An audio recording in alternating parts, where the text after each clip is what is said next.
Foto pemakaian jet pribadi Kaisang Pangarep dan istrinya Erina Gudono berbuntut panjang. Karena foto tersebut, Kaisang disukan menerima gratifikasi hingga dibidik oleh KPK. Kini Koordinator Tim Pembela Demokrasi Indonesia atau TPDI Petrus Celestinus SH juga mengungkapkan bahwa putra bungsu Presiden Jokowi itu terancam dilengsarkan dari Ketua Umum PSI.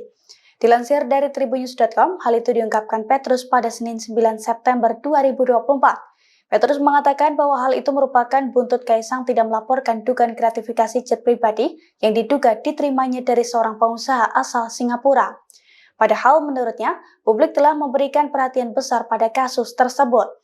Oleh karena itu, Petrus menilai bahwa sikap dan perilaku Kaisang yang tidak tanggap terhadap suara publik itu akan memperburuk posisi PSI. Kaisang juga dinilai merugikan kepentingan umum. Sebab sebagai ketua umum dan anak presiden, Kaisang tidak memberikan contoh serta pendidikan politik yang baik kepada masyarakat. Dalam kesempatan yang sama, Petrus juga menyinggung soal langkah pragmatis Kaisang yang menjadi ketua umum seusai 2 hari gabung dengan PSI.